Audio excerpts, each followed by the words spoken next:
మూర్తిమత్వాన్ని అంచనా వేసేటటువంటి పరీక్షల గురించి మనం ఇక్కడ డిస్కస్ చేస్తున్నాం. సో మరి ఈ మూర్తిమత్వాన్ని అంచనా వేసేటటువంటి పరీక్షల్లో మనకి ముందుగా ఈ మూర్తిమత్వాన్ని ఆధారంగా చేసుకొని ఓకే, అంటే వ్యక్తుల యొక్క మూర్తిమత్వాన్ని తెలుసుకోవడానికి మనం నిర్వహించేటటువంటి పరీక్షల్ని మూర్తిమత్వ పరీక్షలు అని చెప్తారు. వ్యక్తుల్లో ఉన్నటువంటి ఆ మూర్తిమత్వాన్ని తెలుసుకోవడం కోసం కొన్ని రకాలైనటువంటి పరీక్షల్ని, ఎగ్జామ్స్ ని, టెస్ట్ని కండక్ట్ చేస్తూ ఉంటారు. సో వీటిని మూర్తిమత్వాన్ని అంచనా వేసేటటువంటి పరీక్షలుగా చెప్తారు. మరి జనరల్ గా మరి మూర్తిమత్వాన్ని అంచనా వేసే పరీక్షలు అనేవి రెండు రకాలుగా ఉంటాయి. ఓకే, ఒకటి ప్రక్షేపక పరీక్షలు, ఇంకొకటి అప్రక్షేపక పరీక్షలు. Projective test, non projective test అనే రెండు రకాలైనటువంటి పరీక్షలు అనేవి మనకు కనిపిస్తున్నాయి.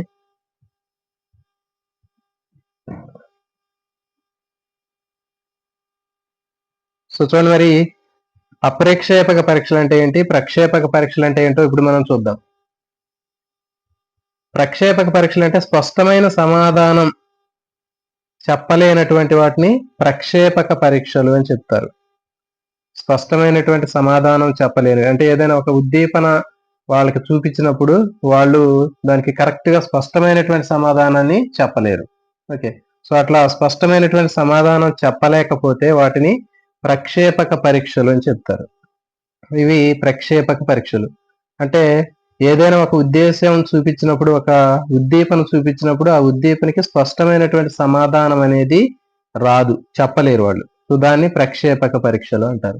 మరి అప్రక్షేపక పరీక్షలు అంటే ఏంటి అంటే ఏదైనా ఒక ఉద్దీపనకి స్పష్టమైనటువంటి సమాధానం చెప్పగలిగినటువంటి పరీక్ష అయితే దాన్ని అప్రక్షేపక పరీక్షలు అని చెప్తారు.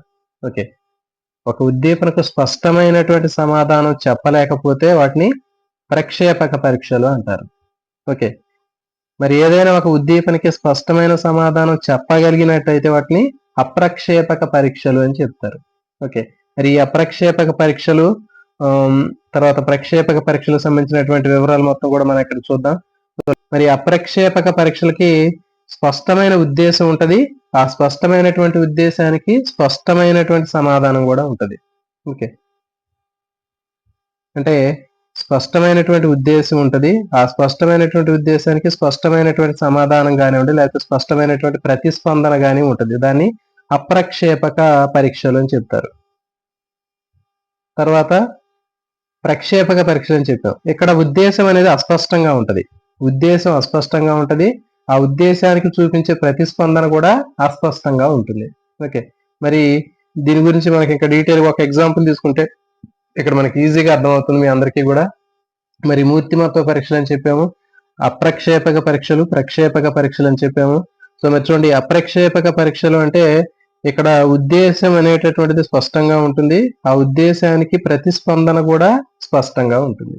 ఓకే, సో ఫర్ ఎగ్జాంపుల్ నీకు మొబైల్ ఫోన్ దొరికితే పోలీసులకు ఇస్తావు, ఇది ఒక ప్రశ్నలో ఉన్నటువంటి ఒక పరీక్షలో ఉన్నటువంటి ప్రశ్న అనుకున్నాం. నీకు మొబైల్ ఫోన్ దొరికితే పోలీసులకి ఇస్తావు, అవును కాదు అని ఉంటుంది ఇక్కడ. ఓకే, ఇది నువ్వు ఆన్సర్ చేయాల్సినటువంటిది, అంటే నువ్వు ప్రతిస్పందించాల్సినటువంటిది ఇది ఉద్దీపన. నీకు మొబైల్ ఫోన్ దొరికితే పోలీసులకి ఇస్తావు అనేటటువంటిది ఉద్దీపనకి. నువ్వు ప్రతిస్పందనని ఖచ్చితంగా సమాధానం అనేది చెప్పగలుగుతావు, స్పష్టమైనటువంటి ప్రతిస్పందన ఉంది. అయితే అవును అని చెప్తావు, లేకపోతే కాదు అని చెప్తావు, అంటే ఇస్తే ఇస్తావు అని చెప్తా, లేకపోతే ఇవ్వను అని చెప్తావు. సో కాబట్టి ఇది అప్రక్షేపక పరీక్ష.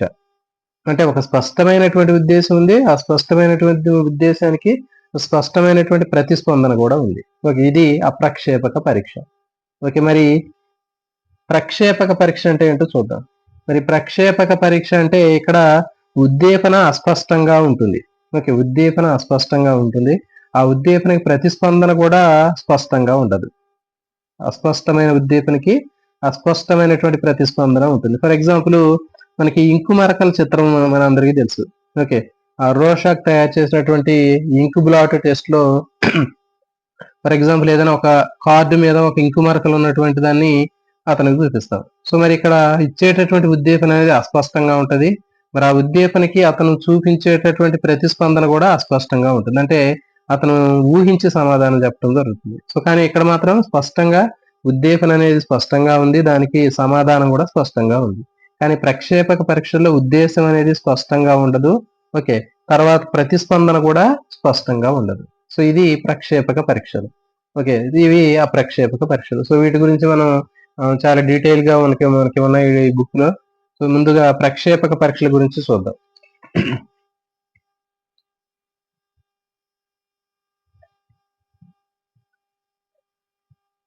ఓకే, ముందుగా ప్రక్షేపక పరీక్షల గురించి నేర్చుకునే ముందు అసలు ప్రక్షేపణం అంటే ఏంటో మనకు తెలుసు.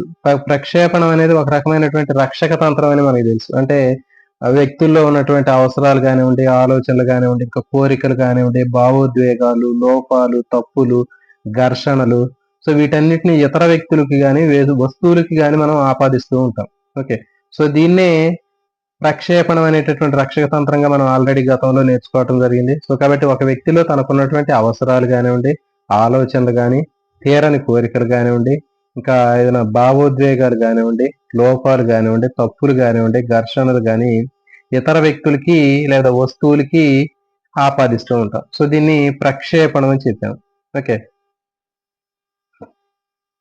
సో ఫర్ ఎగ్జాంపుల్ దీనికి ఆల్రెడీ మనం ప్రక్షేపణ గురించి నేర్చుకున్నాం. ఆఫీస్ లో బాస్ మీద ఉన్నటువంటి కోపాన్ని, ఓకే, తనలో ఉన్నటువంటి లోపాన్ని ఇతరుల మీదకి చూపిస్తూ ఉంటారు. తన తప్పుల్ని ఇతరుల మీద చూపిస్తూ ఉంటాడు అని చెప్పాం. ఫర్ ఎగ్జాంపుల్ ఆడలేక మధ్యలో ఓడు అని చెప్పాం. అంటే ఏంటి, ఆ మధ్యలో సరిగా అతను వాయించడం చేతగానటువంటి వ్యక్తి ఏం చేశాడు, తన యొక్క తప్పుని ఒప్పుకోకుండా తన లోపాన్ని, తప్పుని మరొక వస్తువు మీదకి చూపిస్తూ ఉంటాడు. అంటే మధ్యలో సరిగా లేదు, లేకపోతే నేను బ్రహ్మాండంగా వాయించేవాడిని అని చెప్తూ ఉంటాడు. ఓకే, సో ఇది తర్వాత డిఎస్సి సరిగా రాయనటువంటి వ్యక్తి తను కోచింగ్ వాళ్ళు సరిగా చెప్పలేదు అని చెప్పి తన లోపాన్ని ఇతర వ్యక్తుల మీదకి కానీ లేకపోతే వేరే వస్తువుల మీదకి కానీ చూపిస్తూ ఉంటారు. సో దాన్ని ప్రక్షేపణం అని తెలుస్తూ ఉంటారు. సో ఇది మన అందరికీ తెలుసు. సో తర్వాత మరి ఇది ఒక రకమైనటువంటి రక్షక తంత్రమే. సో అంటే చూడండి, ఈ ప్రక్షేపణ పరీక్ష అనేది దీనికి దగ్గరగా ఉంటుంది. చూడండి, అంటే తనలో ఉన్నటువంటి అవసరాలు కానివ్వండి, ఆలోచనలు కానివ్వండి, ఇంకా కోరికలు కానీ, భావోద్వేగాలు కానీ, లోపాలు కానీ, తప్పులు కానీ, ఘర్షణలు కానీ ఇతర వ్యక్తులు లేదా వస్తువులకు ఆపాదిస్తూ ఉంటాం మనం. సో మరి అట్లాంటిది కొన్ని వస్తువులు చూసినప్పుడు కానీ లేకపోతే కొన్ని రకాలైనటువంటి పరిస్థితులు మనకి ఎదురవుతూ ఉంటాయి. వాటిని మనం ఎక్స్ప్రెస్ చేస్తూ ఉంటాం. ఓకే, సో ఇది ప్రక్షేపక పరీక్షలు ఎట్లా ఉంటాయి అనేది మనం ఇక్కడ నెక్స్ట్ చూద్దాం. చూడండి, మరి అస్పష్టంగా ఉన్నటువంటి ఉద్దీపనలకి తనలో ఉన్నటువంటి ఆలోచనలు, కోరికలు, భావోద్వేగాల్ని ఊహాత్మకంగా వ్యక్తం చేయటమే మనకి ప్రక్షేపణ అని చెప్పడం జరిగింది. ఇది హిల్గార్డ్ చెప్పాడు. ఓకే, హిల్గార్డ్ ఏం చెప్పాడంటే అస్పష్టంగా ఉన్నటువంటి ఉద్దీపనలకి, ఓకే, అస్పష్టంగా ఉన్నటువంటి ఉద్దీపనలకి తనలో ఉన్నటువంటి ఆలోచనలు, కోరికలు, భావోద్వేగాల్ని ఊహాత్మకంగా వ్యక్తం చేస్తాడు. సో దీన్నే ప్రక్షేపణం అని హిల్గార్డ్ చెప్పాడు. సో దీనికి ఒక ఎగ్జాంపుల్ చూద్దాం. శిరామరకల చిత్రంలో ఒక అస్పష్టంగా ఉన్నటువంటి ఏదైనా ఒక పిక్చర్ ఉంది. ఓకే, సో మరి ఆ ఉద్దీపనను చూసినటువంటి ఒక వ్యక్తి అతను మరి దాని గురించి చెప్పమని చెప్పినప్పుడు, ఆ కార్డు చూపించినప్పుడు, ఆ శిరామరకల చిత్రంలో అస్పష్టంగా ఉన్నటువంటి ఒక పిక్చర్ ని అతనికి చూపించినప్పుడు అతను ఏం చెప్పాడంటే ప్రేమలో విఫలమైనటువంటి ఒక వ్యక్తి ఒంటరిగా కూర్చొని ఆలోచిస్తున్నాడు అని చెప్పటం జరిగింది. ఓకే, ఒంటరిగా కూర్చొని ఆలోచిస్తున్నాడు అనే విషయాన్ని అతను చెప్పాడు. అంటే మరి ఇది ఎందుకు చెప్పాడు ఈ స్టేట్మెంట్ ఒకసారి చూడండి. శిరామరకల చిత్రంలో అస్పష్టంగా ఉన్నటువంటి ఒక ఉద్దీపనకు ఒక అతను చూపించాం మనం. చూపించినప్పుడు అతను ఏం చెప్పాడంటే ఆ పిక్చర్ ని చూసి ఒక అతను అక్కడ కూర్చున్నాడు, దిగులుగా కూర్చున్నాడు, ప్రేమలో విఫలమైంది, ఆ వ్యక్తి ఒంటరిగా కూర్చొని ఆలోచిస్తున్నాడు అని అతను ప్రతిస్పందించాడు. అంటే ఆ పిక్చర్ చూడగానే అతనిలో ఉన్నటువంటి ఉద్దీపనలు కానివ్వండి, తనలో ఉన్నటువంటి కోరికలు, ఆలోచనలు, భావోద్వేగాలు, సో ఏవైతే ఉన్నాయో అతను ఊహాత్మకంగా వాటిని వ్యక్తం చేశాడు. ఓకే, సో ఈ విధంగా మనకి ఈ ప్రక్షేపణ పరీక్షలు అనేటటువంటి ఏంటంటే ఒక వ్యక్తిలో అంతర్గతంగా ఉన్నటువంటి ఆలోచనలు కానివ్వండి, ఇంకా కోరికలు కానివ్వండి, భావోద్వేగాలు కానివ్వండి, వాళ్ళకి ఏదైనా ఒక పిక్చర్ చూపించినప్పుడు వాళ్ళకి అంతర్గతంగా ఉన్నటువంటి వాటిని అన్నిటిని కూడా ఊహాత్మకంగా వ్యక్తం చేస్తారు. ఓకే, సో దీన్ని ప్రక్షేపక పరీక్షలు అని చెప్తారు. మరి చూడండి, ప్రక్షేపణ అనేటటువంటిది రక్షక తంత్రాన్ని మొట్టమొదటిసారిగా ప్రతిపాదించినటువంటిది సిగ్మండ్ ఫ్రాయిడ్. చాలా చాలా ఇంపార్టెంట్ పెట్టండి. ప్రక్షేపణం అనేటటువంటి ఒక రకమైనటువంటి రక్షక తంత్రం. మరి ఈ రక్షక తంత్రాన్ని మొట్టమొదటిసారిగా ప్రతిపాదించింది Sigmund Freud. Okay, Sigmund Freud అనేటటువంటి శాస్త్రవేత్త మొట్టమొదటిసారిగా దీన్ని ప్రతిపాదించడం జరిగింది. మరి ఇతను ఏం చెప్పాడంటే మనం బయటికి ఎక్స్ప్రెస్ చేసేటటువంటి మన యొక్క బిహేవియర్ ఏదైతే ఉందో ఈ ప్రవర్తన మనం మొత్తం ప్రవర్తనలో జస్ట్ ఓన్లీ 10% మాత్రమే చెప్పాడు అతను. ఓకే. అంటే మనం జనరల్ గా ఓవరాల్ గా మనం ప్రతిరోజు మన ప్రవర్తన బాగుంది, వీడి ప్రవర్తన బాగుంది అని చెప్తూ ఉంటాం. అది కేవలం ఒక 10%ఏనంట. మరి మిగిలినటువంటి 90% మనకి కనిపించకుండానే ఉంటదంట. సో ఈ విషయాన్ని సిగ్మండ్ ఫ్రాయిడ్ చెప్పాడు. అంటే ఒక వ్యక్తిలో బయటికి మనం ఎక్స్ప్రెస్ చేసేటటువంటి ప్రవర్తన ఏదైతే ఉందో ఆ ప్రవర్తన అనేది కేవలం మొత్తం ప్రవర్తనలో 10% మాత్రమే ఉంటుందని ఇతను చెప్పడం జరిగింది. సో తర్వాత ప్రక్షేపణ అనే రక్షక తంత్రాన్ని మొట్టమొదటిసారిగా ప్రతిపాదించింది సిగ్మండ్ ఫ్రాయిడ్. తర్వాత ఇది కూడా ఇంపార్టెంట్. అస్పష్టంగా ఉన్నటువంటి ఉద్దీపనలకి తనలో ఉన్నటువంటి ఆలోచనలు, కోరికలు, భావోద్వేగాల్ని ఊహాత్మకంగా వ్యక్తం చేయటాన్ని ప్రక్షేపణం అని హిల్గార్డ్ చెప్పాడు. ఓకే. సో ఇది ప్రక్షేపణంకి సంబంధించినటువంటి ఇంట్రడక్షన్. నెక్స్ట్ మరి Sigmund Freud. Okay. Sigmund Freud ఒక బుక్ రాశాడు, interpretation of dreams. Interpretation of dreams అనేటటువంటి ఒక బుక్ రాయటం జరిగింది. సో దీన్ని స్వప్న విశ్లేషణ అని పిలుస్తారు. ఓకే. ఇంటర్ప్రిటేషన్ ఆఫ్ డ్రీమ్స్ లేదా స్వప్న విశ్లేషణ అనేటటువంటి గ్రంథాన్ని రాసినటువంటి మనోవిజ్ఞాన శాస్త్రవేత్త Sigmund Freud. Okay. Sigmund Freud దీన్ని రాయటం జరిగింది. మరి ఏం చెప్పాడంటే దమనం చేయబడినటువంటి విషయాలు కళల ద్వారా వ్యక్తం చేస్తారని ఇతను చెప్పాడు. అంటే ఫర్ ఎగ్జాంపుల్ మరి చెప్పే మనం దమనం చేయబడినటువంటి విషయాలంటే మనకి తీరని కోరికలు కానివ్వండి, చిన్ననాటి చేదు జ్ఞాపకాలు కానివ్వండి, ఇక బాధాకరమైనటువంటి సంఘటనలు, బాధాకరమైనటువంటి విషయాలు, విషాదకరమైనటువంటి సన్నివేశాలు, ఇవన్నీ కూడా మనం ఆచేతన మనసులోకి నెట్టివేస్తాం. ఎందుకంటే వాటిని మళ్ళీ మళ్ళీ గుర్తు తెచ్చుకోకుండా ఆచేతన మనసులోకి నెట్టివేయటాన్ని దమనం అని పిలుస్తారని చెప్పాం మనం. సో మరి ఆ దమనం చేయబడినటువంటి విషయాలు అనేవి ఎక్కువ మనం దమనం చేయకూడదు.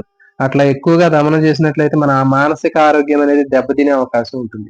ఓకే. అందుకని చెప్పి మనకి ఎవరైతే ఎక్కువగా విషయాలను ఇట్లా దమనం చేసి ఆచేతన మనసులోకి ఎక్కువగా ఇలాంటి విషయాల్ని, ఇబ్బందికరమైన విషయాల్ని, బాధాకరమైనటువంటి సంఘటనని, చేదు అనుభవాల్ని, చేదు జ్ఞాపకాల్ని ఈ దమనంలోకి నెట్టివేస్తుంటారో అలాంటి వాళ్ళు ఆ నెట్టివేసినటువంటి విషయాలు వాళ్ళు ఓపెన్ గా బయటికి ఎక్స్ప్రెస్ చేయకుండా వాటిని అంతా లోపల దాచుకున్నప్పటికి కూడా ఈ ఆచేతన మనసులో ఇవి కళల ద్వారా బయటికి వస్తూ ఉంటాయి. ఓకే. కళల ద్వారా ఇవన్నీ బయటికి వ్యక్తం చేస్తూ ఉంటారు అని ఈ విషయాన్ని సిగ్మండ్ ఫ్రాయిడ్ చెప్పాడు. ఓకే. మరి ఈ ప్రక్షేపక పరీక్షలను ఉపయోగించి ఇతను ఏం చెప్పాడంటే సిగ్మండ్ ఫ్రాయిడ్ ఈ ప్రక్షేపణ పరీక్షలను ఉపయోగించి దమనం చేసినటువంటి వ్యక్తి ఏ విషయాలనైతే అతను ఆచేతన మనసులో నెట్టివేశాడో ఆ నెట్టివేసినటువంటి విషయాలన్నిటిని కూడా అతను కళల ద్వారా వ్యక్తం చేస్తాడని, ఆ కళల ద్వారా వ్యక్తం చేసినటువంటి విషయాల్ని అనాలిసిస్ చేసినప్పుడు, విశ్లేషణ చేసినప్పుడు అతని యొక్క పరిస్థితిని తెలుసుకోవచ్చు అని చెప్పడం జరుగుతుంది. అతని యొక్క మూర్తిమత్వాన్ని అంచనా వేయడానికి ఇవి ఉపయోగపడతాయి. దమనం చేయబడినటువంటి విషయాల్ని ఈ స్వప్న విశ్లేషణ ద్వారా అతని యొక్క పరిస్థితిని అంచనా వేయడానికి ఉపయోగపడతాయి అని ఇతను చెప్పడం జరిగింది. ప్రక్షేపక పరీక్షల్ని మూర్తిమత్వాన్ని అంచనా వేయడానికి మొట్టమొదటిసారిగా ఉపయోగించింది ఫ్రాంక్. ఓకే. చాలా చాలా ఇంపార్టెంట్ అండి. ప్రక్షేపణం అనేటటువంటి దాన్ని మొట్టమొదటిసారిగా ఉపయోగించింది మాత్రం సిగ్మండ్ ఫ్రాయిడ్. ఓకే. ప్రక్షేపణం అనేటటువంటి రక్షక తంత్రాన్ని ఉపయోగించింది మాత్రం సిగ్మండ్ ఫ్రాయిడే. కానీ ఈ ప్రక్షేపక పరీక్షలను ఉపయోగించి మూర్తిమత్వాన్ని అంచనా వేయడానికి మొట్టమొదటిసారిగా ఉపయోగించింది మాత్రం ఫ్రాంక్. ఓకే. మరి దీంట్లో ఒక కోడ్ కూడా ఉంది చూడండి. ప్రక్షేపక పరీక్షల్లో ఫ్రంక్ అనేటటువంటి పదం ఉంది. ప్రక్. ఓకే. ఇక్కడ కూడా మనకి ఫ్రాంక్. ఓకే. సో ఈ విధంగా మనకి ఈజీగా ఈ కోడ్ని గుర్తుపెట్టుకోవచ్చు. ప్రక్షేపక పరీక్షల్ని మొట్టమొదటిసారిగా మూర్తిమత్వాన్ని అంచనా వేయడానికి ఉపయోగించినటువంటి శాస్త్రవేత్త ఎవరు అంటే ఫ్రాంక్. ఫ్రాంక్ అనేటటువంటి శాస్త్రవేత్త ఉపయోగించడం జరిగింది. మరి ఇప్పుడు ఈ ప్రక్షేపణం ద్వారా అంటే దమనం చేసినటువంటి విషయాలు ఏవైతే ఉన్నాయో అవి కళల ద్వారా బయటికి వ్యక్తం చేసినప్పుడు నిపుణులు ఏం చేస్తారంటే కొంతమంది సైకాలజిస్టులు ఉంటారు కదా, మరి ఆ సైకాలజిస్టులు నిపుణులు ఆ వ్యక్తం చేసినటువంటి విషయాలు ఏవైతే ఉన్నాయో వాటిని విశ్లేషణ చేస్తారు. వాటిని విశ్లేషణ చేసి వారి యొక్క కోరికలు తెలుసుకుంటారు. ఓకే. సో ఫర్ ఎగ్జాంపుల్ ఎలాంటి కోరికలు ఉంటాయి వాళ్ళకి, చిన్ననాటి తీరనటువంటి కోరికలు ఉండొచ్చు, లేకపోతే కొన్ని బాధాకరమైనటువంటి విషయాలు ఉండొచ్చు, ప్రేమలో విఫలమై ఉండొచ్చు. ఓకే. సో ఇట్లాంటి కొన్ని విషయాలు కనిపిస్తూ ఉంటాయి. సో ఇలాంటి వాటిని విశ్లేషణ చేసి వాళ్ళ యొక్క కోరికల్ని తెలుసుకోవటం జరుగుతుంది. ఓకే. సో ఫర్ ఎగ్జాంపుల్ మనం ఈ సినిమా చూసే ఉంటాం. అపరిచితుడు సినిమాలో విక్రమ్ కి ఇట్లా చిన్ననాటి సంఘటనలో మొత్తం కూడా దమనం చేసినటువంటి విషయాలు ఉంటాయి. మరి అతను పెద్దవాడైన తర్వాత అతను ఒక సైకాలజిస్ట్ దగ్గర పోయిన తర్వాత అతను మొత్తం కూడా విశ్లేషణ చేసి అతని యొక్క పరిస్థితిని మొత్తం కూడా తెలుసుకోవటం జరుగుతుంది. అతని కోరికలు ఏంటి, ఏం చేయాలనుకుంటున్నాడు అనే విషయాలు మొత్తం కూడా తెలుసుకోవటం జరుగుతుంది. సో కాబట్టి ఈ విధంగా నిపుణులు ఏం చేస్తారంటే ఈ దమనం చేసినటువంటి విషయాలు కళల ద్వారా బయటికి వచ్చినప్పుడు వాటిని విశ్లేషణ చేసి ఆ వ్యక్తి యొక్క పరిస్థితి ఏంటి, ఆ వ్యక్తి యొక్క కోరికలు ఏంటి, అతనికి ఏవి ఇంకా జరగకుండా మిగిలిపోయాయి అనేటటువంటి విషయాల్ని తెలుసుకోవడానికి ఉపయోగిస్తారు. సో ఇప్పుడు మనకి ఇలాంటి ప్రక్షేపక పరీక్షల్లో ముఖ్యమైనటువంటిది చూడండి, Rorschach ఇంకుబ్లాట్ test. Okay, Rorschach ఇంకుబ్లాట్ test అనేది చాలా ముఖ్యమైనటువంటి టెస్ట్. సో మిత్రులందరూ కూడా లైవ్ ని లైక్ చేయండి అండి. కేవలం 9 మెంబర్స్ మాత్రమే లైక్ చేశారండి. సో దయచేసి లైవ్ ని లైక్ చేసినట్లయితే మనకి ఎక్కువ మంది మిత్రులకు షేర్ అవడానికి అవకాశం ఉంటుంది. నాకు టైం లేకపోయినా కానీ నేను టైం అడ్జస్ట్మెంట్ చేసుకొని నేను ఇంతకుముందే వచ్చాను. ఈవినింగ్ స్టడీ అవర్ కంప్లీట్ చేసుకొని పిల్లలకి 10th క్లాస్ స్టడీ అవర్ ని కంప్లీట్ చేసుకొని మరీ వచ్చి కూడా ఇప్పుడు మీకు ఇది ప్రిపేర్ చేయడం జరిగింది. సో కాబట్టి మరి మీకోసం చేసినప్పుడు కనీసం మీరు ఈ సర్వీస్ ని కనీసం ఒక చేతిలో మొబైల్ ఫోన్ పట్టుకొని కూర్చొని ఉంటారు మీరు. సో మరి కనీసం దాన్ని ఆ లైక్ ని చేసినట్లయితే మన సొమ్ము ఏమి పోదండి. సో కాబట్టి లైవ్ ని లైక్ చేయండి. ప్రతి ఒక్క మిత్రులు కూడా ఖచ్చితంగా లైక్ చేసినట్లయితే మరి కొంతమందికి షేర్ అవడానికి అవకాశం ఉంటుంది. నాకు టైమింగ్స్ అడ్జస్ట్మెంట్ కాకపోయినా కానీ మరి మిత్రులందరికీ కూడా మనకు ఉపయోగపడతాయనే ఉద్దేశంతో నేను ఈ లైవ్ ని ఇక్కడ కండక్ట్ చేయడం జరిగింది ఈ టైం అప్పుడు. సో కాబట్టి ఖచ్చితంగా లైవ్ లో ఉన్నటువంటి మిత్రులందరూ కూడా దయచేసి లైక్ చేయండి. లైక్ చేస్తేనే మనకి మన ఛానల్ అనేది మరి కొంతమందికి ఎక్కువ మందికి రీచ్ అవ్వడానికి అవకాశం ఉంటుంది.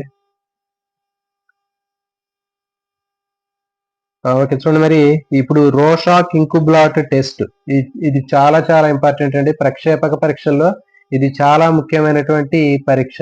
ఓకే, సో మరి ఇంకోటి మిత్రులందరికీ కూడా చూడండి, మీకు గతంలో చేసినటువంటి లైవ్ కంటే ఇప్పుడు కొంచెం మెరుగ్గా ఉంది. చాలా మెరుగ్గా ఉన్నటువంటి లైవ్ అనేది మీకు అర్థమవుతుందని అనుకున్నాను. ఎందుకంటే ఇంతకుముందు మీకు మామూలుగా బోర్డును ఉపయోగించి చెప్పడం జరిగింది. మరి ఆ బోర్డు చాలా క్లారిటీగా లేదని చెప్పి కొంతమంది మిత్రులు చెప్పడం జరిగింది.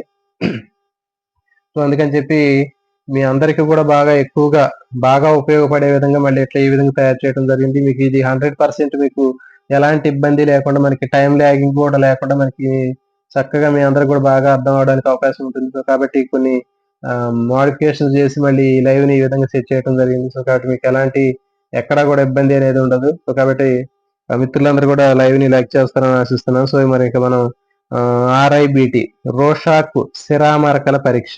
ఓకే, సో మీరు రోషాక్ ఇంకుబ్లాట్ టెస్ట్ లేదా రోషాక్ సిరామరకల పరీక్ష అనేది చాలా ముఖ్యమైనటువంటి పరీక్ష. ఖచ్చితంగా టెట్ లో కానీ డిఎస్సిలో కానీ దీని మీద అప్లికేషన్ టైప్ క్వశ్చన్స్ అనేవి ఎట్లా అడుగుతాడు అనేటటువంటివి చూద్దాం. సో ఒకప్పుడు దీని మీద డైరెక్ట్ క్వశ్చన్లు అడిగేవాడు. ఓకే, కానీ ఇప్పుడు ఉన్నటువంటి పరిస్థితుల ప్రకారం దీని మీద అప్లికేషన్ టైప్ క్వశ్చన్లు ఎక్కువగా అడగడానికి అవకాశం ఉంటుంది. మరి అప్లికేషన్ టైప్ క్వశ్చన్స్ ఎట్లా ఉంటాయి ఏంటి అనేది మీకు ఈ టాపిక్ మొత్తం మీరు చదువుకుంటే ఇప్పుడు డిస్కస్ చేస్తే మీ అందరికీ అర్థమవుతుంది. మీ అందరికి బాగా అర్థమయ్యేటట్లు ఇక్కడ నేను ప్రిపేర్ చేయడం జరిగింది. సో కాబట్టి మనం ఈ టాపిక్ లోకి వెళ్దాం. రోషాక్ ఇంకుబ్లాట్ టెస్ట్ ని తయారు చేసినటువంటిది చూడండి, దీని తెలుగులో అయితే రోషాక్ సిరామరకల పరీక్ష అంటారు. ఓకే, మరి ఈ రోషాక్ సిరామరకల పరీక్షలో కొన్ని రకాలైనటువంటి సిరామరకలు ఉన్నటువంటి కార్డులు అనేవి పరీక్షల కోసం ఉపయోగిస్తారు. ఓకే, సిరామరకలు ఉన్నటువంటి ఇంకు మరకలు కానీ లేకపోతే సిరామరకలు ఉన్నటువంటి కొన్ని రకాలైనటువంటి కార్డుల్ని కొంతమందికి ప్రయోజ్యులు అంటే ఎవరైతే పరీక్ష రాస్తారో ఆ పరీక్ష రాసే వాళ్ళకి ఇస్తారు. ఓకే, సో ఇచ్చి వాళ్ళ యొక్క ప్రజ్ఞను తెలుసుకోవటం జరుగుతుంది. ఓకే, వాళ్ళ యొక్క మూర్తిమత్వాన్ని తెలుసుకోవటం జరుగుతుంది. సో మరి దీన్ని తయారు చేసింది హెర్మన్ రోషాక్. ఓకే, ఇది కూడా చాలా చాలా ఇంపార్టెంట్ బిట్. హెర్మన్ రోషాక్ అనేటటువంటి శాస్త్రవేత్త దీన్ని తయారు చేయడం జరిగింది. ఇతను స్విట్జర్లాండ్ దేశానికి చెందినటువంటి శాస్త్రవేత్త. రోషాక్ ఇంకుబ్లాట్ టెస్ట్ ని రూపొందించినటువంటిది ఎవరు అంటే హెర్మాన్ రోషాక్. ఇతను స్విట్జర్లాండ్ దేశానికి చెందినటువంటి శాస్త్రవేత్త. నెక్స్ట్ మరి దీన్ని వెలుగులోకి తెచ్చి ప్రాచుర్యాన్ని కల్పించినటువంటిది బెక్. వెలుగులోకి తెచ్చి ప్రాచుర్యాన్ని దీన్ని కల్పించినటువంటిది, డెవలప్ చేసినటువంటి శాస్త్రవేత్త బెక్. ఓకే, ఇది కూడా చాలా చాలా ఇంపార్టెంట్ అండి. దీనికి ఒక కోడ్ కూడా ఉంది చూడండి, రోషాక్ ఇంక్ బ్లాట్ టెస్ట్ లో RIBOK అని పెట్టుకోండి. అంటే రీబాక్ అనేటటువంటి బ్రాండ్ మనకు ఉంటుంది. సో అట్లా మీరు ఈ రోషాక్ ఇంక్ బ్లాట్ లో RIBO ఓకే BOK అని పెట్టుకోండి. బాక్ okay BOK RIB okay Rorschach ink blot తర్వాత BOK అంటే బాక్ ఓకే. సో ఇది ఈజీగా కోడ్ అనేది గుర్తుంటుంది. రోషాక్ ఇంక్ బ్లాట్ టెస్ట్ లో ప్రాచుర్యంలోకి తెచ్చినటువంటిది బెక్ అనే శాస్త్రవేత్త దీన్ని ప్రాచుర్యంలోకి తెచ్చాడు. ఓకే రీబక్ అనే కోడ్ తోటి గుర్తుపెట్టుకోండి. ఓకే సో మరి రోషాక్ ఇంక్ బ్లాట్ టెస్ట్ ని స్విట్జర్లాండ్ దేశానికి చెందినటువంటి హెర్మన్ రోషాక్ దీన్ని రూపొందించడం జరిగింది. మరి ప్రక్షేపక పరీక్షల్లో ఈ రోషాక్ ఇంక్ బ్లాట్ టెస్ట్ కు సంబంధించినటువంటి కంప్లీట్ డీటెయిల్స్ మొత్తం కూడా చూద్దాం. అసలు ఇందులో ఏమేమి ఉంటాయి, ఏ అంశాలని ఎట్లా పరీక్షిస్తారు అనేది మొత్తం చూద్దాం. ఇక్కడ చూడండి మరి రోషాక్ ఇంక్ బ్లాట్ టెస్ట్ లో మొత్తం కార్డుల సంఖ్య, ఉపయోగించేటటువంటి కార్డుల సంఖ్య 10 కార్డులు. సో చూడండి ఇవన్నీ కూడా ప్రతి ఒక్కటి కూడా లైన్ టు లైన్ అన్ని కూడా బిట్స్ ఏనండి. సో కాబట్టి ఎగ్జామ్ లో ప్రతి ఒక్క బిట్ కూడా మీకు చాలా కీలకమైనటువంటిది. సో కాబట్టి ఇవన్నీ కూడా మనం పూర్తి అనాలిసిస్ చేసి మనం నేర్చుకుంటే మీకు వీటికి సంబంధించినటువంటి మార్కులు కంప్లీట్ గా మీకు మిస్ అవ్వడానికి అవకాశం ఉండదు. మొత్తం కార్డులు 10. రోషాక్ ఇంక్ బ్లాట్ టెస్ట్ లో మొత్తం ఉపయోగించేటటువంటి కార్డుల సంఖ్య ఎన్ని అంటే 10 కార్డులు ఉపయోగిస్తారు. మరి ఒక ప్రయోజ్యుడికి గరిష్టంగా ఉపయోగించే కార్డులు ఎన్ని అంటే 10. ఓకే అంటే 10 కార్డుల్ని మొత్తం ఉన్న కార్డులు 10, ఉపయోగించే కార్డులు కూడా 10. సో కాబట్టి గరిష్టంగా 10 కార్డులు ఉంటే ఆ 10 కార్డులు కూడా మొత్తం కార్డులు 10, ఉపయోగించే కార్డులు కూడా 10 ఉపయోగించవచ్చు గరిష్టంగా.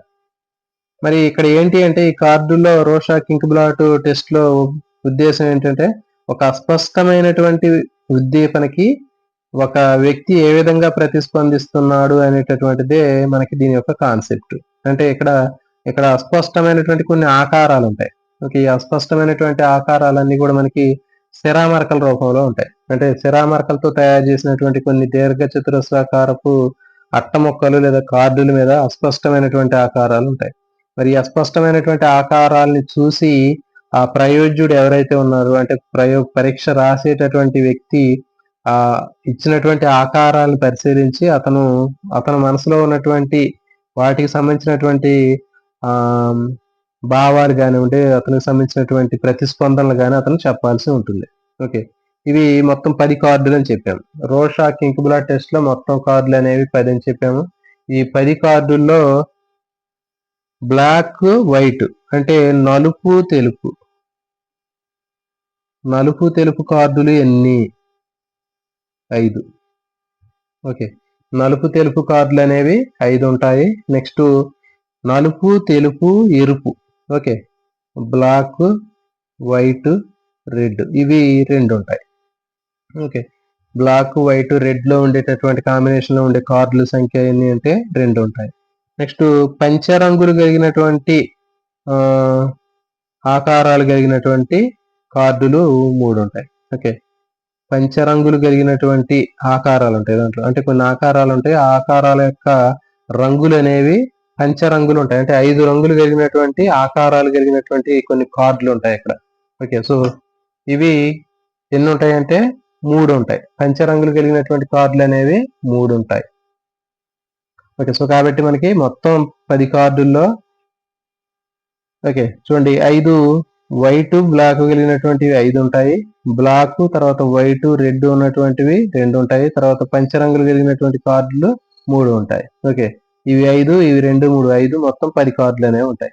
ఓకే సో మరి ప్రయోజ్యుడు ఇచ్చినటువంటి ప్రతిస్పందనలు మనం ఎక్కడ నమోదు చేస్తారు అంటే ఇప్పుడు రోషాక్ ఇంక్ బ్లాట్ టెస్ట్ లో మొత్తం ఈ కార్డులు ఇచ్చినప్పుడు ఆ ప్రయోజ్యుడు అంటే ఇక్కడ పరీక్ష రాసేటటువంటి వ్యక్తి. అంటే ఎవరి మూర్తిమత్వాన్ని తెలుసుకోవడానికి మనం పరీక్ష నిర్వహిస్తామో ఆ మూర్తిమత్వం తెలుసుకోవడానికి పరీక్ష రాసేటటువంటి వ్యక్తిని ప్రయోజ్యుడు అంటారు.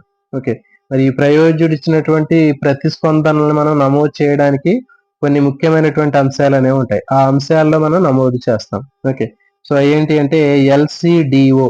ఓకే ఈ LCDO అనేటటువంటి అంశాల్లో మనం వీటిని నమోదు చేయటం జరుగుతుంది.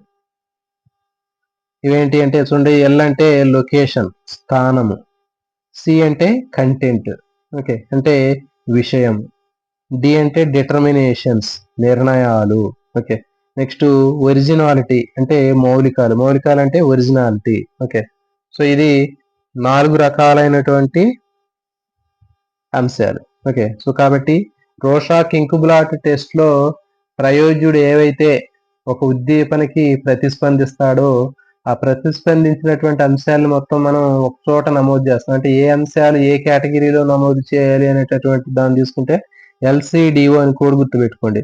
అంటే location, okay, content, determination or originality అంటే స్థానము, విషయము, ఓకే, నిర్ణాయకాలు, మౌలికాలు. ఓకే, సో ఇవి వీటిలో నమోదు చేయడం జరుగుతుంది. ప్రయోజకులు ఇచ్చినటువంటి ప్రతిస్పందనలు ఏవైతే ఉంటాయో అవన్నీ కూడా ఈ అంశాల్లో ఏదో ఒక అంశంలో మనం ఇక్కడ నమోదు చేయాలి. సో ఒక్కొక్క అంశం గురించి మనం చూద్దాం. ఇప్పుడు స్థానం అంటే ఏముంటాయి దీంట్లో, విషయం అంటే ఈ విషయంలో ఏమేమి ఉంటాయి, నెక్స్ట్ నిర్ణయకాలు అంటే నిర్ణయకాల్లో ఏముంటాయి, మౌలికాల్లో ఏ అంశాలు ఉంటాయి, ఓకే అనేది ఇప్పుడు మనం డీటెయిల్ గా చూద్దాం. సో ఇప్పుడు ఎగ్జామ్ లో అడగడానికి అవకాశం ఉండేటటువంటి క్వశ్చన్లు మొత్తం ఇవే. అంటే ఇప్పుడు మనకి కంప్లీట్ గా ఈ రోషాక్ ఇంకుబ్లాట్ టెస్ట్ మొత్తం కూడా దీని మీద ఆధారపడి ఉంటుంది. ఓకే, రోషాక్ ఇంకుబ్లాట్ టెస్ట్ మొత్తం కూడా మనకి కంప్లీట్ గా LCDO అనేటటువంటి అంశాల్లోనే ఉంటుంది. అంటే ప్రయోజ్యుడు అతను ఒక కార్డుకు రెస్పాండ్ అయినప్పుడు ఆ రెస్పాండ్ అయినటువంటి అంశాలు మొత్తం కూడా మనం ఈ అంశాల్లోనే మనం నమోదు చేయాలి. వీటి ఆధారంగా మనం నమోదు చేయాల్సి ఉంటుంది. LCDO గుర్తుపెట్టుకోండి, location, content, determinations, originality. Okay, స్థానము, విషయాలు, నిర్ణయకాలు, మౌలికాలు. ఓకే, ఈ అంశాలు అనేవి మనకి దీంట్లో ఉంటాయి. ఒక్కొక్క దాని గురించి మనం డీటెయిల్ గా నేర్చుకున్నాం.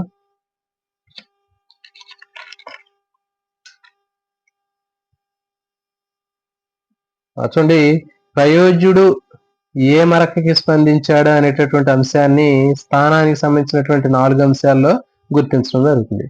అంటే ఫర్ ఎగ్జాంపుల్ ఒక ప్రయోజ్యుడికి ఒక కార్డు ఇచ్చాం. ఓకే, ఇంకు మరకలో ఉన్నటువంటి ఒక కార్డు ఇచ్చినప్పుడు అతను ఆ ప్రయోజ్యుడు ఆ కార్డులో ఉన్నటువంటి ఆ ఇంకు మరకకి అతను దేనికి ప్రతిస్పందిస్తున్నాడు అంటే ఎంత భాగానికి ప్రతిస్పందిస్తున్నాడు అనేటటువంటి దానికి మనం స్థానం అనేటటువంటి అంశంలో మనం ఇవ్వటం జరుగుతుంది. ఓకే, అంటే LCDO అని చెప్పాం కదా, లొకేషన్ అని చెప్పాం కదా. లొకేషన్ అంటే ఏంటి, స్థానము. అంటే ఒక ప్రయోజ్యుడు ఆ కార్డు మీద ఉన్నటువంటి మొత్తం మరకకి ప్రతిస్పందించాడా, లేకపోతే ఏదైనా ఒక చిన్న భాగానికి ప్రతిస్పందించాడా, పెద్ద మరక భాగానికి ప్రతిస్పందించాడా అనేటటువంటి దాన్ని మనం బేస్ చేసుకొని స్థానం అనేది నిర్దేశిస్తాం. అంటే ఇప్పుడు ఒక కార్డు ఉంది ఇది. సో ఈ కార్డులో సంథింగ్ ఏదో ఒక పక్షి లాంటి భాగం అతనికి కనిపించింది. ఓకే, మరి తర్వాత ఇట్లాగే దీని పక్కన ఇంకోటి ఉంది, ఇంకేదో ఒక బొమ్మ ఉంది. ఓకే, ఇక్కడ ఒక బొమ్మ ఉంది. సో మరి ఇప్పుడు ఆ ప్రయోజ్యుడు ఇచ్చినటువంటి కార్డులో ఉన్నటువంటి అంశాలు మొత్తం కూడా ఇంకు మరకలు ఇవన్నీ కూడా. మరి ఇంకు మరకల్లో మొత్తానికి ఏ స్థానానికి అతను రెస్పాండ్ అయ్యాడు అంటే ఈ మొత్తం ఉన్నటువంటి ఇంకు మరకలు మొత్తం భాగాన్ని ప్రతిస్పందించాడా, లేకపోతే ఈ మరకలో ఏదో ఒక భాగాన్ని ప్రతిస్పందించాడా, లేకపోతే ఈ ఖాళీగా ఉన్నటువంటి భాగాన్ని ప్రతిస్పందించాడా అనేటటువంటిది మనం ఇక్కడ డిస్కస్ చేయాలి. అంటే ఆ ప్రయోజ్యుడు మరకలో దేనికి ప్రతిస్పందించాడు అనేటటువంటిది ఇక్కడ మనం దీంట్లో నోట్ చేస్తాం, స్థానానికి సంబంధించినటువంటి అంశాలు నోట్ చేస్తాం. సో మరి ఇవి చూడండి, ఫర్ ఎగ్జాంపుల్ ఆ ఇంకుబ్లాట్ ఆ టెస్ట్ సంబంధించినటువంటి ఆ కార్డులో మొత్తం మరకకి ప్రతిస్పందించాడు అనుకున్నాం. ఓకే, సో ఫర్ ఎగ్జాంపుల్ ఇట్లా మొత్తం ఒక కార్డు ఉన్నప్పుడు ఈ కార్డులో సంథింగ్ ఏదో మొత్తం ఏదో ఒక బొమ్మ ఉంది ఆ ఇంకు మరకలతోటి, అతను ఈ మొత్తానికి ప్రతిస్పందించాడు. ఓకే, మొత్తానికి ప్రతిస్పందిస్తే దాన్ని ఏమంటారంటే హోల్ రెస్పాన్స్ అంటారు. W అనేటటువంటి అక్షరంతో చూపిస్తాను నేను. ఓకే, నెక్స్ట్ అట్లా కాకుండా ఆ ఇచ్చినటువంటి ఇంకు మరకలో ఉన్నటువంటి కార్డులో ఒక పెద్ద భాగానికి కానీ లేకపోతే పెద్ద మరకకి ప్రతిస్పందించాడు. ఇట్లా ఒక పెద్ద మరక ఒకటి ఉంది, ఇంకోటి పెద్ద మరక ఇక్కడ ఇంకోటి ఉంది. సో దీనికి మాత్రం అతను ప్రతిస్పందించాడు అనుకున్నాం. సో ఈ పెద్దగా ఉన్నటువంటి దాన్ని అతను దీనికి ఏమి ప్రతిస్పందించవచ్చు అంటే ఫర్ ఎగ్జాంపుల్ ఇది తీసుకున్నప్పుడు ఏదో ఒక సీతాకోక చిలుక లాగా ఉంది అని చెప్పాడు అనుకున్నాం. ఓకే, సో ఈ విధంగా పెద్ద మరకకి ప్రతిస్పందించితే దాన్ని D అని చెప్పాలి, లార్జ్ డీటెయిల్స్. ఓకే, అట్లా కాకుండా ఒక చిన్న మరకకి ప్రతిస్పందించాడు. ఓకే, ఒక చిన్న మరకకి ప్రతిస్పందించడం అంటే ఫర్ ఎగ్జాంపుల్ ఇతను ఈ కార్డులో చాలా రకాలైనటువంటి ఇంకు మరకలు ఉన్నప్పటికీ ఏదో ఒక చిన్న మరకకి ప్రతిస్పందించాడు. అతను దీన్ని చూశాడు. అంటే చూడండి, కొంతమంది మొత్తాన్ని చూస్తారు, లేకపోతే కొంతమంది కొంత భాగాన్ని మాత్రమే చూస్తారు. ఓకే, దాన్ని బట్టి ఆధారపడి ఉంటుంది. అది చిన్న మరక చూసినట్లయితే దాన్ని స్మాల్ D అంటారు. Okay, small details. కానీ కొంతమందికి ఈ కార్డు చూపించినప్పుడు ఓకే, ఈ ఇంకు మరకలు ఉన్నటువంటి కార్డులో దీని మీద ఇంకు మరకలు ఉన్నప్పటికీ కూడా వాళ్ళు ఏం చేస్తారంటే ఈ ఇంకు మరకలు లేనటువంటి భాగాన్ని చూస్తారు. వాళ్ళు ఇంకు మరకలు లేనటువంటి భాగాన్ని చూసి దాన్ని ఏదో ఒక పిక్చర్ లాగా ఇమేజ్ చేసుకుంటారు. సో ఫర్ ఎగ్జాంపుల్ ఇంకోటి మనకి అందరికీ తెలుసు. ఓకే, దీంట్లో మనకి ఇట్లా 2 మొఖాలు కనిపిస్తూ ఉంటాయి. ఓకే, ఇదొక పిక్చరు, ఇదొక పిక్చరు. ఓకే, ఇదొక ఇంకు మరకలు ఉన్నటువంటి డిజైన్, ఇదొక ఇంకు మరకలు ఉన్నటువంటి డిజైన్. సో ఇక్కడ నీకు ఏం కనిపిస్తున్నాయి అని చెప్తే అతను ఈ పెద్ద భాగానికి ప్రతిస్పందించవచ్చు కొంతమంది. కానీ ఇంకొకళ్ళు ఏం చేస్తారంటే ఈ ఖాళీ భాగాన్ని చూసి ఇక్కడ ఏది ఒక పూల కుండీ కనపడుతుందని చెప్తారు కొంతమంది. ఓకే, ఇక్కడ చూడండి, ఇది మనకు చూస్తే ఎట్లా కనిపిస్తుంది, ఒక పూల కుండీ లాగా కనిపిస్తుంది. అంటే ఇక్కడ ఎలాంటి ఇంకు మరక లేదు. సో కానీ అతను ఖాళీ ప్రదేశానికి రెస్పాండ్ అయ్యాడు. ఓకే, సో ఈ విధంగా ఒక ఖాళీ ప్రదేశానికి రెస్పాండ్ అయితే దాన్ని ఎస్ అనేటటువంటి దానితో చూపిస్తాను. ఓకే, సో కాబట్టి ఈ విధంగా మనకి స్థానానికి సంబంధించినటువంటిది అంటే ఒక ఇంకు మరకలో ఉన్నటువంటి కార్డులో ఏ స్థానానికి అతను ప్రతిస్పందించాడు అంటే మొత్తం భాగానికి ప్రతిస్పందించాడా, లేకపోతే ఈ స్థానాన్ని మాత్రమే పరిశీలించాడా, లేకపోతే ఈ భాగాన్ని ఈ స్థానానికి అతను ఈ లొకేషన్కి అతను రెస్పాండ్ అయ్యాడా, లేకపోతే ఖాళీగా ఉన్నటువంటి భాగానికి రెస్పాండ్ అయ్యాడా అనేది దేనికి సంబంధించింది అంటే చూడండి, ఇది స్థానం అని చెప్తారు. లొకేషన్ స్థానానికి సంబంధించినటువంటి అంశం అది. మరి స్థానానికి సంబంధించినటువంటి అంశాలను గుర్తించండి అని అడుగుతారు. ఓకే, ఇవి చాలా చాలా ఇంపార్టెంట్. స్థానం అనేటటువంటి అంశంలో మొత్తం మరక, పెద్ద భాగము, ఒక చిన్న మరక, ఖాళీ ప్రదేశం, ఇవి చాలా చాలా ఇంపార్టెంట్ అండి. ఇవి మనం గుర్తుపెట్టుకోవాలి. ఓకే, సో మరి మొత్తం మరక అంటే డబ్ల్యూ అనే లెటర్ తో చూపిస్తాం. పెద్ద మరక అంటే పెద్ద భాగం, పెద్ద మరక అంటే క్యాపిటల్ డి తో చూపిస్తాం, అంటే లార్జ్ డీటెయిల్. చిన్న మరక అంటే స్మాల్ డీ తో చూపిస్తాము, దీన్ని స్మాల్ డీటెయిల్స్ అంటారు. నెక్స్ట్ ఖాళీ ప్రదేశం ఎస్ స్పేస్ అని చెప్తాం.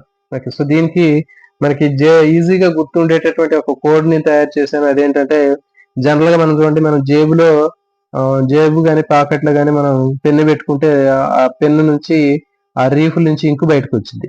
ఓకే, మరి బయటకు వచ్చినప్పుడు ఏం చేస్తారు జనరల్ గా, మరి దాన్ని ఆ షర్ట్ కు ఆ పాకెట్ కి జేబుకు అంటుకున్నటువంటి ఆ ఇంకుని శుభ్రం చేయడానికి ఒక అతను చేస్తున్నాడు. ఏం చేస్తుందో చిన్న మరక పడింది ఫస్ట్.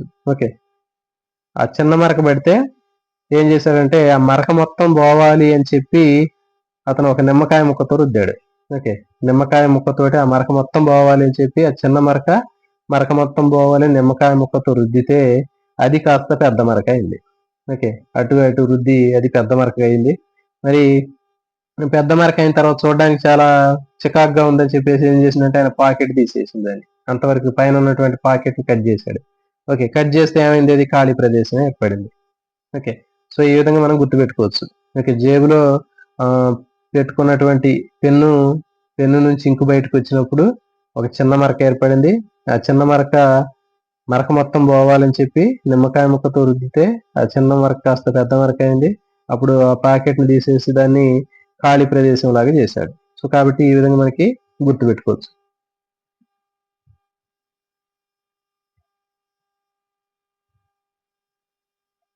లేకపోతే దీనికి ఇంకో కోడ్ ఇట్లా కూడా గుర్తుపెట్టుకోవచ్చు అండి. WDDS వుడ్స్ అని గుర్తుపెట్టుకోండి. ఓకే, వుడ్స్ అనేటటువంటి తోటి ఎట్లా గుర్తుపెట్టుకోవచ్చు. డబ్ల్యూ అంటే మన హోల్, ఓకే, మొత్తం మరక. డి అంటే పెద్ద మరక, లార్జ్ డీటెయిల్. స్మాల్ డి అంటే స్మాల్ డీటెయిల్, చిన్న మరక. ఎస్ అంటే స్పేస్, ఖాళీ ప్రదేశం. So Woods WDDS. సో ఎట్లయినా గుర్తుపెట్టుకోవచ్చు, లేకపోతే ఎట్లయినా గుర్తుపెట్టుకోవచ్చు. సో ఇవి దీనికి సంబంధించినవి, ఖచ్చితంగా ఇవన్నీ గుర్తుపెట్టుకోవాలి. ఓకే, సో మరి దీని మీద ప్రశ్న ఎట్లా ఉంటుందంటే రోషాక్ ఇంకుబ్లాట్ పరీక్షలో స్థానానికి సంబంధించి ఈ క్రింది అంశాల్లో లేనటువంటిది అని గుర్తించండి అని అంటారు. ఓకే, స్థానానికి సంబంధించినటువంటి అంశాల్లో లేనటువంటిది ఏది? పెద్ద భాగము లేదా పెద్ద మరక 2, చిన్న మరక 3, ఖాళీ ప్రదేశము 4, జంతువు. ఓకే, సో దీనికి ఆన్సర్ జంతువు అనేటటువంటి ఆన్సర్ మనం చేయాల్సి ఉంటుంది. ఓకే, కాబట్టి ఇవన్నీ కూడా ఖచ్చితంగా గుర్తుపెట్టుకోవాలండి. ఓకే, మొత్తం మరక, పెద్ద భాగము లేదా మొత్తం మరక, పెద్ద మరక, చిన్న మరక, ఖాళీ ప్రదేశం. ఓకే, మొత్తం మరక, పెద్ద మరక, చిన్న మరక, ఖాళీ ప్రదేశం. సో ఈజీగా గుర్తుంటాయండి. 2-3 సార్లు మనం ప్రాక్టీస్ చేస్తే ఈజీగా గుర్తుండే అవకాశం ఉంటుంది. వుడ్స్ అని గుర్తుపెట్టుకోండి. డబ్ల్యూ అంటే హోల్ రెస్పాన్స్, డి అంటే లార్జ్ డీటెయిల్స్, స్మాల్ అంటే స్మాల్ డీటెయిల్స్, ఎస్ అంటే స్పేస్. ఓకే, వుడ్స్, మొత్తం మరక, పెద్ద మరక, చిన్న మరక, ఖాళీ ప్రదేశం. ఓకే, సో ఇది ఒకటి అయిపోయిందండి.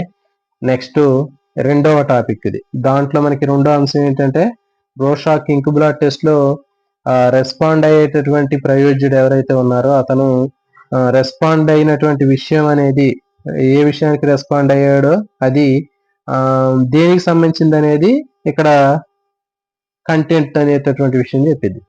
ఓకే, దాంట్లో చూసినటువంటి అంశం, ఓకే, ఆ ఇంకు మరకలో మొత్తం చూసాడా లేకపోతే చిన్న భాగాన్ని చూసాడా అనేది ఇంతకుముందు మనం చెప్పాం. ఓకే, సో ఇప్పుడు మరి చూసినటువంటిది ఏంటి, అది ఏ విషయానికి సంబంధించింది అనేటటువంటిది మనం ఇక్కడ చూస్తున్నాం. సో ఫర్ ఎగ్జాంపుల్ చూడండి, మానవుడు. ఓకే, ఒకవేళ ఆ ఇంకు బ్లాక్ టెస్ట్ లో ఆ నల్లని సిరామరకలు అనేవి ఒక మనిషిలాగా కనిపిస్తే దాన్ని క్యాపిటల్ హెచ్ అనే అక్షరంతో చూస్తారు, అంటే హ్యూమన్ బీయింగ్ అని చెప్తారు దాన్ని. ఓకే, తర్వాత అట్లా కాకుండా మానవ భాగం కనపడింది ఆ ఇంకు బ్లాక్ టెస్ట్ లో మనకి ఆ ఇంకు మరకలు అనేవి కేవలం ఒక మానవ భాగం, అంటే ఒక మానవుడి తల కానివ్వండి లేకపోతే చేయి కానివ్వండి, సో ఇది కనపడినట్లుగా ఊహించింది అతను. అప్పుడు దాన్ని ఏమంటారంటే హెచ్డి అంటారు, హ్యూమన్ డీటెయిల్స్. ఓకే, చూడండి, హ్యూమన్ బీయింగ్ అంటే హెచ్. ఓకే, మరి మానవ భాగం అంటే హ్యూమన్ డీటెయిల్. ఓకే, అట్లా కాకుండా ఏదైనా ఒక జంతువు చూసినటువంటి ఆ ఇంకు బ్లాట్ టెస్ట్ లో ఆ శరామరక ఏదైనా ఒక జంతువులాగా కనిపించినట్లయితే అప్పుడు దాన్ని జంతువు అంటే యానిమల్ కాబట్టి ఏ అనేటటువంటి అక్షరంతో సూచిస్తారు. ఓకే, నెక్స్ట్ అట్లా కాకుండా జంతు భాగం కనపడింది, ఏదైనా ఒక సింహం తల కానివ్వండి లేకపోతే ఒక ఆవు తల కానివ్వండి పక్షి రెక్క కానీ కనిపించింది అనుకున్నాం, అప్పుడు దాన్ని ఏమంటారంటే యానిమల్ డీటెయిల్స్, ఏడి అని చెప్తారు దాన్ని. ఓకే, సో మరి అట్లా కాకుండా ఇంకేమైనా ప్రకృతి ఆకారాలు కనిపించినాయి. ఓకే, న్యాచురల్ ఆబ్జెక్ట్స్ అంటారు. ప్రకృతి ఆకారాలు న్యాచురల్ ఆబ్జెక్ట్స్ కనిపించినట్లయితే కొండలు కానివ్వండి, సెలయేర్లు కానివ్వండి, మేఘాలు కానివ్వండి, అంటే ప్రకృతికి సంబంధించినటువంటి సహజ సిద్ధంగా ఉన్నటువంటివి గుర్తుపెట్టుకోండి. ప్రకృతిలో ఉండేటటువంటి సహజ సిద్ధమైన ఆకారాలు ఇవన్నీ కూడా ప్రకృతికి సంబంధించినటువంటి ఆకారాలు. సో దానికి ఎన్ అనేటటువంటి లెటర్ తోటి సూచిస్తాం మనం. నెక్స్ట్ ప్రాణరహితమైనవి. మరి చూసినటువంటి ఆబ్జెక్ట్ లో ఇచ్చినటువంటి ఇంకుబ్లాట్ టెస్ట్ లో ఉన్నటువంటి నల్లని సిరామరకల కార్డులో అతనికి ప్రాణరహితమైనవి కనిపించింది అనుకుందాం. ఓకే, ఫర్ ఎగ్జాంపుల్ ఏదైనా ఒక కుర్చీ ఆకారంలో కనపడింది, అంటే విషయం అనేది ఇది ఒక కుర్చీ ఆకారంలో కానీ లేకపోతే ఒక బల్ల ఆకారంలో కానీ ఏదైనా ఒక గోడ ఆకారంలో కానీ లేకపోతే ఒక గొడుగు ఆకారంలో కానీ, సో ఇట్లా ఏదైనా ఒక ప్రాణరహితమైనటువంటి ఆబ్జెక్ట్ ఆకారంలో కనిపించినట్లయితే అది ప్రాణరహితమైనది, దాన్ని ఓ ఆబ్జెక్ట్ ఓ అనేటటువంటి లెటర్తో సూచించడం జరుగుతుంది. ఓకే, సో ఇవి కంటెంట్, విషయానికి సంబంధించినటువంటి భాగాలు. మరి దీనికి ఒక కోడ్ అనేది ఉంది చూడండి.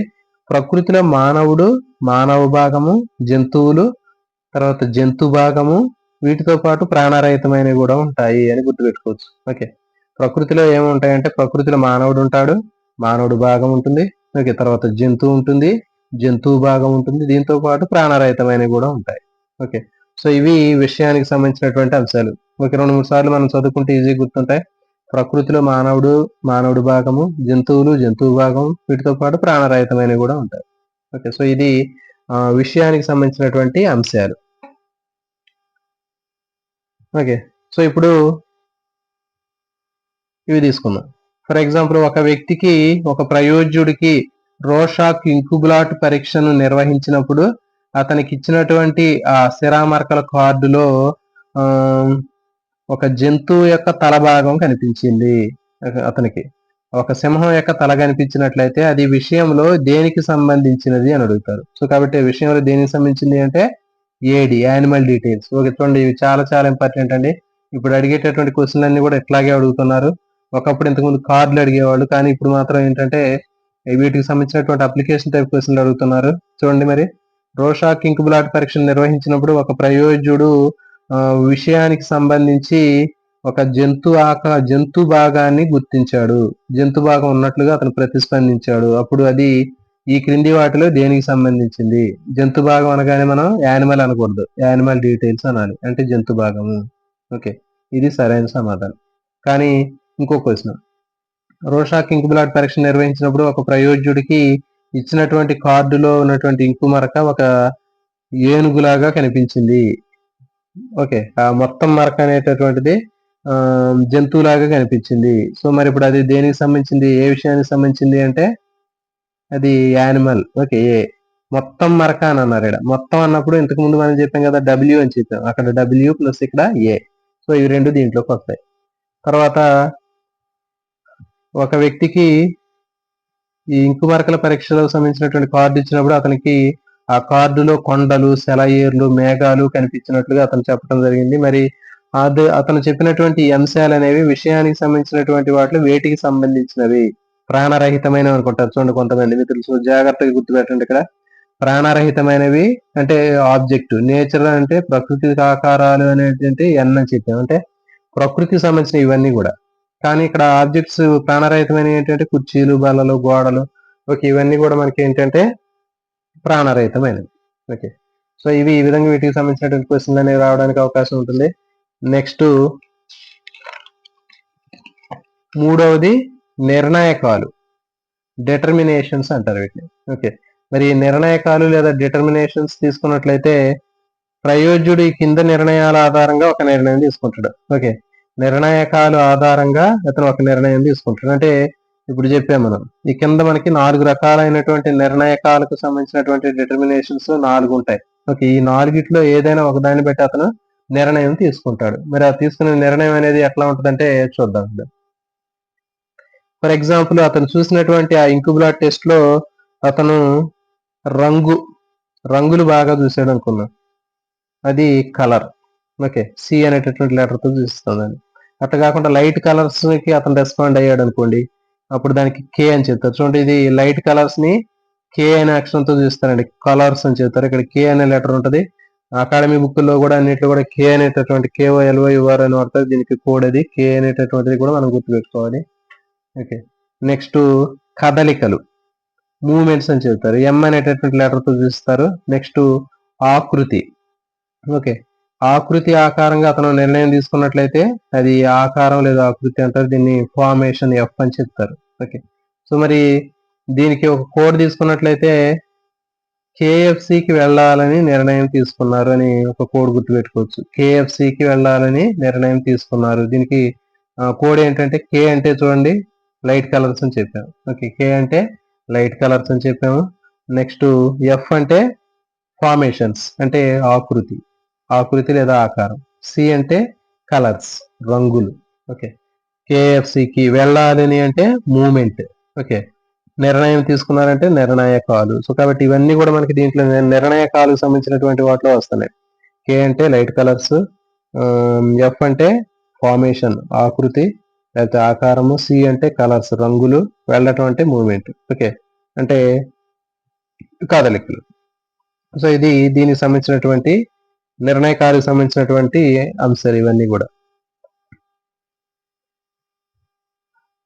నెక్స్ట్ మౌలికం, ఇది లాస్ట్ దండి.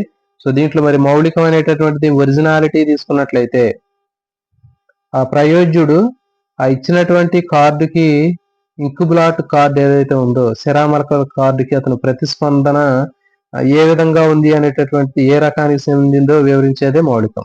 ఓకే, సో మరి అంటే చూడండి ఇక్కడ మనకి ఇవి 2 రకాలైనటువంటి మౌలికాలు అనేవి ఉంటాయి. అవి ఏంటి అంటే PR అంటే పాపులర్ రెస్పాన్స్ అంటారు, అంటే సామాన్య అభిప్రాయాలు. ఓకే, ఫర్ ఎగ్జాంపుల్ ఒక కార్డు రోషా ఇంకుబ్లాట్ టెస్ట్ లో ఉన్నటువంటి శరామరకల కార్డుల్ని ఒక 10 మందికి సేమ్ ఒకే రకమైనటువంటి కార్డులు ఇచ్చి విడివిడిగా వాళ్ళ యొక్క మూర్తిమత్వాన్ని తెలుసుకోవడానికి ఇచ్చినప్పుడు వాళ్ళందరూ కూడా సామాన్యమైనటువంటి ఒకే రకమైనటువంటి ఎక్కువ అభిప్రాయాలు చెప్పినట్లయితే అది పాపులర్ రెస్పాన్స్ అంటారు.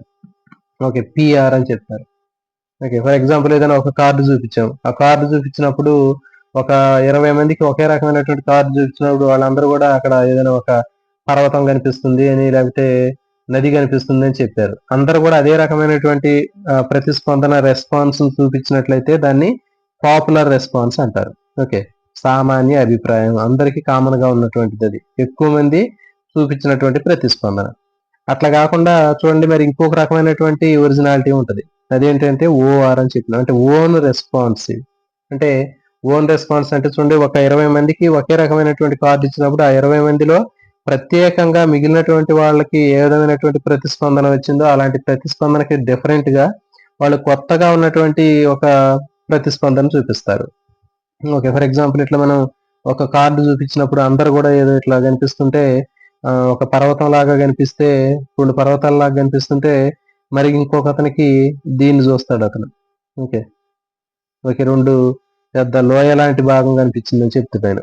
ఓకే. సో కాబట్టి ఇది ఏంటి అంటే ఓన్ రెస్పాన్స్. మరి ఇలాంటి రెస్పాన్స్ అనేది కేవలం అతనికి మాత్రమే ఉంటది.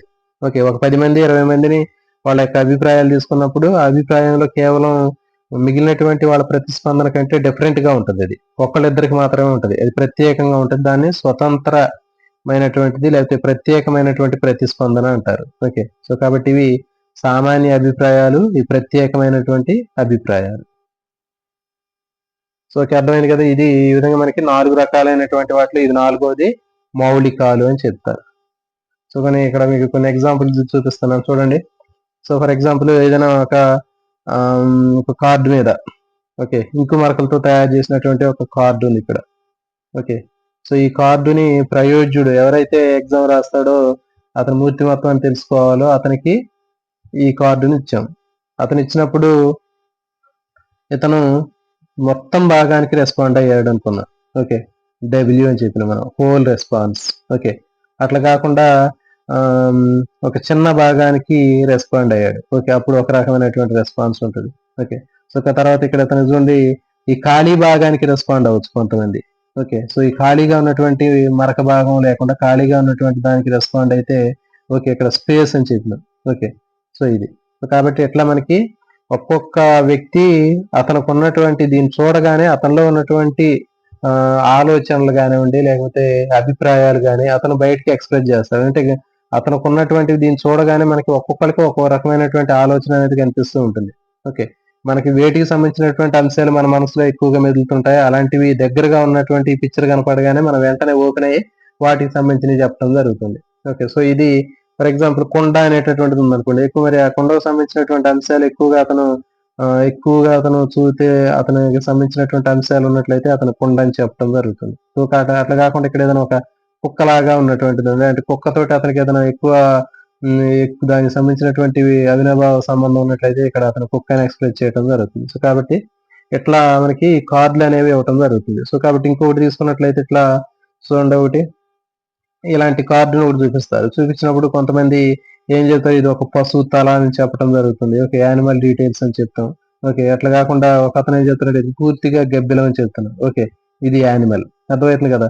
సో జంతు భాగం అంటే మనం యానిమల్ డీటెయిల్స్ కింద చెప్తాము. అట్లా కాకుండా కంప్లీట్ గా పూర్తిగా ఉన్నటువంటి ఒక జంతువు అని చెప్తే మనకి విషయం కింద మనకి యానిమల్ అని చెప్తున్నాం. సో కాబట్టి ఇట్లా మనకి ఇచ్చినటువంటి దాన్ని బట్టి ప్రయోజ్యుడు ఏ విధంగా రెస్పాండ్ అయ్యాడు అనేటటువంటి దాన్ని బట్టి మనం ఆన్సర్ చేయాలి.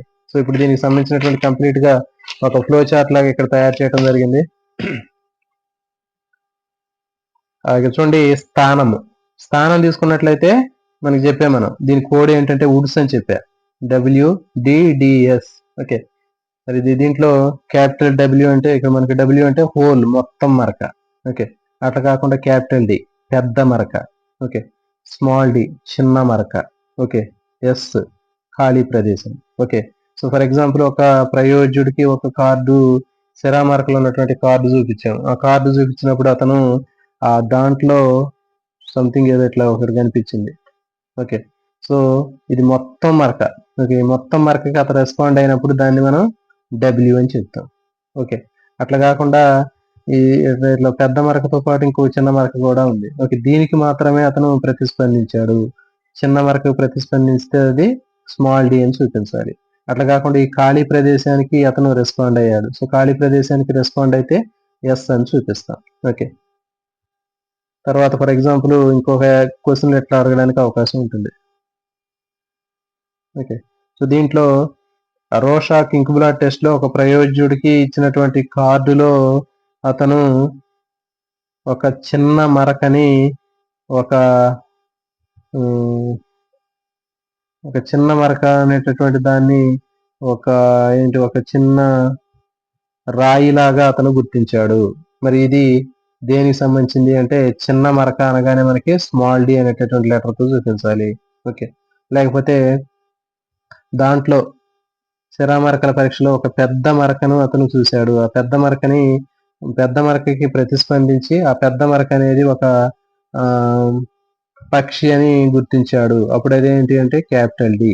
ఓకే, అట్లా కాకుండా మొత్తం మరకకి ప్రతిస్పందించాడు, అప్పుడు అది స్థానంలో లేదా లొకేషన్ లో దేనికి సంబంధించింది అంటే డబ్ల్యూ అని చెప్పాలి. ఓకే, తర్వాత ఖాళీ ప్రదేశానికి అతను ప్రతిస్పందించాడు, అప్పుడు అది లొకేషన్ లేదా స్థానానికి సంబంధించినటువంటి ఏ అంశం అని అడుగుతారు. సో కాబట్టి ఇది ఎస్ ఎట్లా అడగడానికి అవకాశం ఉంటుంది. నెక్స్ట్ విషయము, కంటెంట్ అని చెప్పాం. సో దీంట్లో మానవుడు భాగము, జంతు భాగము, ప్రకృతి ప్రాణరహితమైనది. ఓకే, సో ప్రకృతి అంటే మనం చెప్పాం సెలయేర్లు, ఓకే, నదులు, పర్వతాలు, తర్వాత ఇంకా మేఘాలు, ఇవన్నీ. ప్రాణరహితమైనవి అంటే కుర్చీలు, పెన్నులు, ఓకే, ఇంకా గోడలు, ఇవన్నీ కూడా ప్రాణరహితమైనవి. ఓకే, తర్వాత దీని మీద ప్రశ్నలు ఎట్లా అడుగుతాడంటే చెప్పాను చూడండి. రోషాక్ ఇంకుబ్లాట్ టెస్ట్ లో ఒక ప్రయోజ్యుడికి ఇచ్చినటువంటి ఆ కార్డులో అతనికి ఇచ్చినటువంటి ఆ ఇంకు మరకల్ని చూసి అతను ఒక జంతువు అని ప్రతిస్పందించడం జరిగింది. అది విషయంలో దేనికి సంబంధించింది అంటే ఏ అనేటటువంటి దానికి సంబంధించింది అని పెట్టాలి. ఇక 4 ఆప్షన్స్ ఇస్తాడు దాంట్లో. తర్వాత ఇంకుబ్లాట్ పరీక్షలో ఒక ప్రయోజ్యుడికి ఒక కార్డు ఇచ్చినప్పుడు ఆ కార్డులో ఉన్నటువంటి ఆ పిక్చర్ ను చూసి అతను ఒక ఏనుగు తల అని చెప్పటం జరిగింది. ఇది విషయంలో దేనికి సంబంధించింది అంటే జంతు భాగము, యానిమల్ డీటెయిల్. ఓకే, తర్వాత ఒక మేఘం లాగా అతను గుర్తించడం జరిగింది.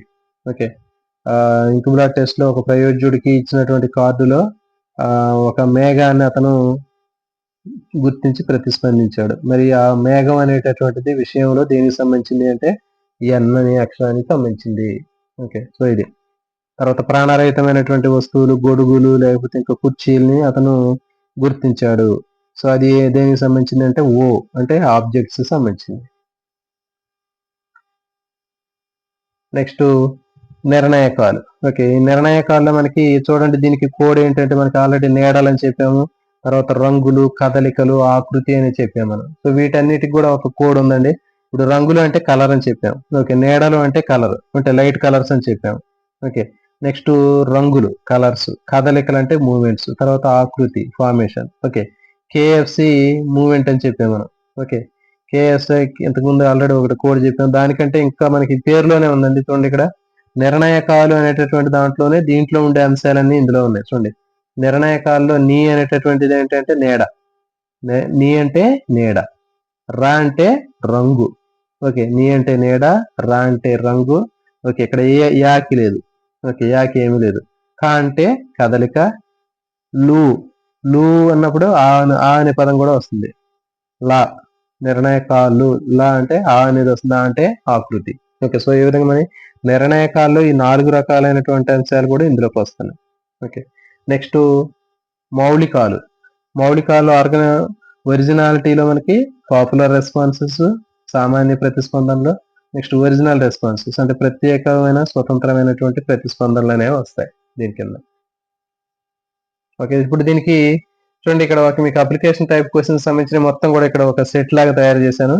ఒక వ్యక్తికి రోషాక్ ఇంకుబ్లాట్ టెస్ట్ పరీక్ష నిర్వహిస్తే కార్డులో అతనికి ప్రతిస్పందనలు అనేవి ఎట్లా కనిపించినాయంటే మరకలో ఒక చిన్న భాగాన్ని అతను గుర్తించి అది ఒక కప్పు అని చెప్పాడు.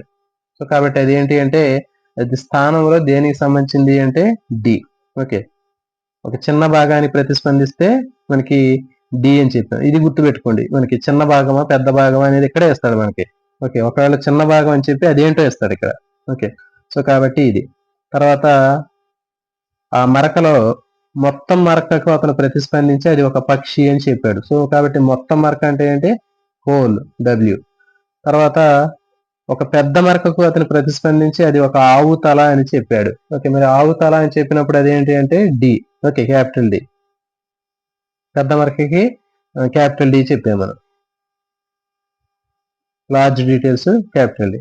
తర్వాత ఆ పరీక్షలో ఖాళీ ప్రదేశానికి అతను ప్రతిస్పందించాడు. సో అదేంటి అంటే స్థానంలో దేనికి సంబంధించింది అంటే ఎస్ అనేటటువంటి స్పేస్ అనేటటువంటి అంశానికి సంబంధించింది. ఓకే, నెక్స్ట్ ఇంకా ఒక చిన్న భాగంలో ఆ ఇంకు మరకల పరీక్షలో ఒక చిన్న భాగాన్ని అతను కప్పు అని గుర్తించాడు. మరి అది ఈ కప్పు అనేది విషయంలో దేనికి సంబంధించింది అంటే ఆబ్జెక్ట్ సంబంధించింది. అంటే ప్రాణాలన్నీ కూడా మనం చెప్పాం కదా, ఆబ్జెక్ట్స్ అని చెప్పాం కదా.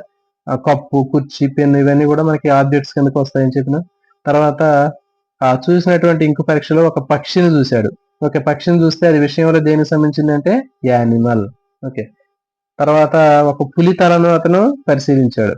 ఓకే, పులి తలను అతను ప్రతిస్పందించాడు, అప్పుడు దాన్ని యానిమల్ డీటెయిల్ అంటే విషయంలో యానిమల్ డీటెయిల్ అని చెప్పినాం.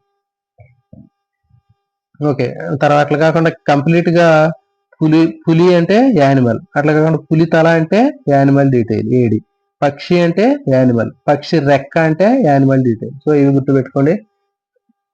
నెక్స్ట్ స్త్రీ, ఇచ్చినటువంటి ఇంకు మార్కుల్లో ఒక స్త్రీ యొక్క ఇమేజినేషన్ పిక్చర్ ని అతను గుర్తించాడు. సో దాంట్లో మరి అట్లా ఉంటే హెచ్ అని చెప్తాం, అంటే హ్యూమన్ అని చెప్పాను కాబట్టి ఇది.